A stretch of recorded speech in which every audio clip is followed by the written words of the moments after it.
Olá, tudo bem com vocês? Gostaria de chamar a atenção de todos os senhores e as senhoras. Gostaria de pedir licença para adentrar a sua casa e falar de um fato que é real, é corriqueiro, que acontece na grande mídia nacional. Uma mídia manipuladora, uma mídia que só engana, uma mídia que tem interesse em defender aquilo que lhe apraz. Então, Jair Messias Bolsonaro é atacado constantemente que não sabe falar de economia. É evidente que um presidenciável, ele não tem todo o conhecimento para falar de todos os assuntos, embora ele tenha que ter pelo menos uma base. Mas eu estou aqui para desmistificar tudo isso aí que a mídia fala, que algumas pessoas mal intencionadas ou incultas não sabem que está sendo manipulados. Eu quero apresentar a vocês o futuro ministro desse país, que é da altura e do tamanho desse Brasil, do tamanho da esperança do povo brasileiro. Quero apresentar a todos vocês Paulo Guedes, que será o ministro que colocará o nosso país nos trilhos. Gostaria que você assistisse até o final desse vídeo. Muito obrigado. Bolsonaro nesse projeto novo de Brasil. Todo mundo sabe que você tem esse lado, né, liberal. E se a gente fosse fazer uma conta, assim, básica, a gente podia chegar à conclusão que é o seguinte: não, o Paulo Guedes combina mais inicialmente com a plataforma do João Moedo, sei lá, inicialmente lá atrás o próprio Luciano Huck chegou a falar de você. Por que você topou entrar nessa luta? Eu, na verdade, recusei vários convites e sondagens para ir para o governo, e a única vez que eu considerei seriamente lá atrás foi quando era um programa liberal, de um candidato liberal, era 1989, era a primeira eleições diretas que nós teríamos, e o programa era do Afif. O Afif me chamou, me pediu para preparar um programa, era o Juntos Chegaremos Lá, e na verdade tinha um programa econômico. E eu achava que era relativamente simples, bem mais complexo do que hoje. Naquela época, para vocês terem uma ideia, a dívida pública federal interna era em torno de 60 bilhões de dólares. Quer dizer, então nós privatizaríamos aceleradamente e zeraríamos a dívida interna. Oh, que sonho, hein? Isso significa hoje não dá mais. Se tivéssemos feito aquilo naquela época, teríamos hoje, gastamos por ano aí 400 bilhões de reais. Isso é um plano Marshall. O Brasil reconstrói uma Europa por ano, sem conseguir se livrar da pobreza. O plano Marshall foi em torno de 13 bilhões de dólares em reais de hoje, em dólares de hoje seria em torno de 100 e poucos bilhões de dólares, até esses 400 bilhões de reais. Então, quer dizer, se nós zerássemos a dívida lá, nós teríamos uma Europa para reconstruir por ano, o que significa que não haveria mais miséria, o país estaria bem à frente. Mas por que a privatização, a ideologia? Não.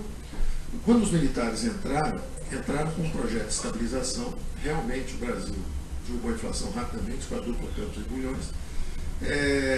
E aí começou uma recuperação econômica, e aí se estendeu, fizeram planos de investir em infraestrutura. E realmente o Brasil desenvolveu uma estrutura de excelente qualidade. Mas o que acontece normalmente é que, e isso aconteceu também na economia soviética, aconteceu na economia chinesa, você domina algumas tecnologias simples, como hidrelétrica, estrada, 2, 3 coisas desse tipo, começa a gastar bilhões, vai, o país cresce há algum tempo, mas é um mecanismo de comando central, e a economia não funciona bem assim. A economia precisa de experimentação, de descentralização. Então, essa foi uma das primeiras conversas que eu tive com o Jair. Primeiro, a sua pergunta de como é que eu cheguei no Jair é interessante, porque eu sou muito distante político, tive sondagens. Curiosamente, eu acabei indo bater em Luciano Huck, em Jair Bolsonaro, porque a Dilma, um pouco antes de sair, eu tinha dado uma entrevista, ou ela atravessa a ponte para o futuro, ou ela vai cair, porque os empregos vão aumentar, etc. Ela me chamou ao Palácio Namorado. Eu nunca tinha visto na vida e nunca vi depois. E ela me disse que ia tirar o Levi. Eu falei: presidente, o seu problema não é o Levi, o seu problema é a política econômica. Tenta trocar de ministros, ficar com a mesma orientação. Aí conversamos sobre isso e eu disse que não seria interessante nem para ela, nem para mim, mas que eu aconselhava trocar o rumo, mudar a direção. E saí de lá muito preocupado, porque vi, bom, o Brasil vai piorar bastante, e quando o establishment perde a decência, a regeneração vem pelas ruas. Mas isso aconteceu em 89, exatamente quando o centro não conseguiu produzir uma solução, veio um jovem pela direita, que é o Collor, veio um operário pela esquerda, que era o Lula, e os insiders simplesmente dissolveram. Então, o Mário Covas, o Ulisses Guimarães, o Emiliano Chaves, os candidatos do establishment dissolveram. Eu saí do Palácio em dezembro de 2015, absolutamente convencido que ia acontecer a mesma coisa. O establishment ia dissolver e uma candidatura de centro ia subir, como acho hoje. Não vai subir o Alckmin, não vai subir Meirelles, não vai subir ninguém. Todos estão com uma âncora no pé, não tem jeito. Porque o establishment dissolveu. E então eu saí com a ideia de que teria que haver um outsider. E um outsider que tinha 40 milhões de seguidores à época era o Luciano Huck. Era o Luciano Huck. Então era até uma oportunidade de olhar para frente, gente jovem e tal. Não funcionou. E aí é muito interessante porque o fenômeno Jair Bolsonaro começou a surgir. Eu não estava nem olhando nessa direção, porque eu olhava e dizia, bom, a esquerda tem aí um terço, 20%, 25% que tem centro. Quem define a eleição normalmente é o centro, a direita também tem sempre 20%, 25%. Quem define é o centro, só que o centro está vazio. E eu acho que esse centro está começando a perceber esse fenômeno do Bolsonaro. Então o Bolsonaro me chamou para uma conversa e me fez 2 ou 3 perguntas que me impressionaram bem. Né? Ele falou, Paulo, preservação de vidas, de propriedades, isso é função básica de governo. Você acha num país onde morrem 60 mil pessoas todo ano, não há segurança para as vidas, para as propriedades, nossas famílias estão inseguras e tal? Claro. Essa é a razão básica pela qual o Jair começou a subir. É exatamente, é a função básica de governo. Se você for a Thomas Hobbes, Leviatã, natureza é vermelha nas garras, nas mandíbulas, o homem é o lobo do homem, contra essa ferocidade do ser humano, nós precisamos de um ser artificial forte, absoluto, é o Leviatã, ordem, preservação de vidas e propriedades.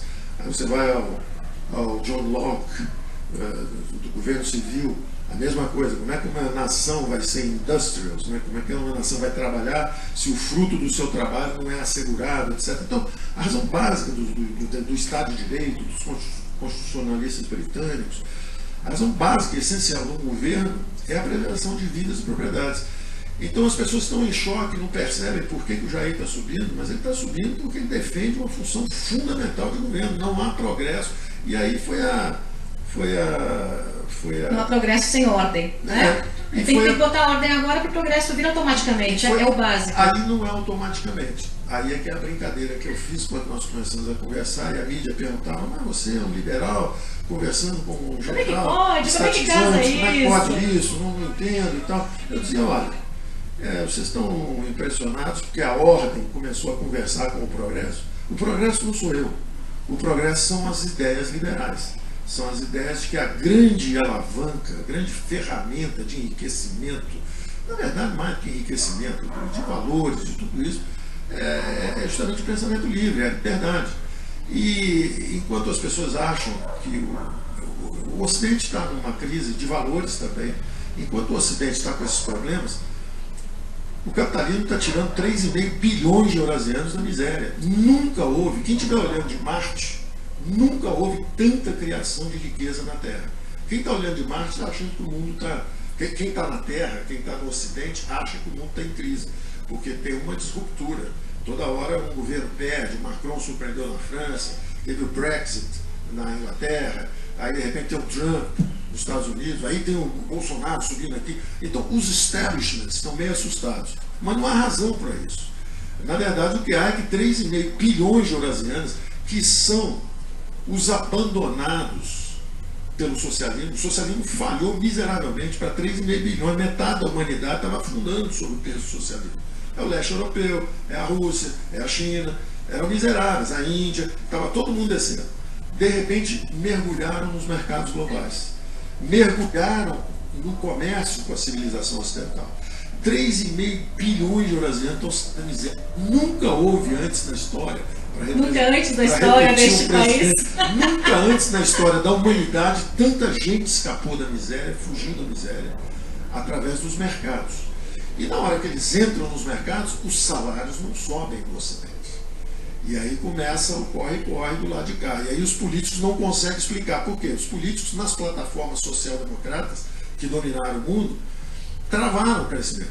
A França não anda, Portugal e Espanha com problemas, os democratas nos Estados Unidos com problemas, o negócio não anda, 3,5 bilhões subindo do lado de cá, a humanidade melhorando, a distribuição de renda está melhorando. O Piketty veio ao Brasil, eu tive um debate com ele, só usei armamento francês, para não dizer que eu ataco o francês com armamento americano ou inglês, que é o Léon Vaurois, que é um excelente economista clássico, e eu tive um debate com ele e ao final ele se convenceu, porque ele estava preocupado que a distribuição de renda na França estava ruim, como está nos Estados Unidos, porque os governos baixam juros, as propriedades sobem de valor, as bolsas, os imóveis, mas os salários estão travados. Mas estão travados porque o Oriente inteiro, quer dizer, 3,5 bilhões de pessoas estão subindo.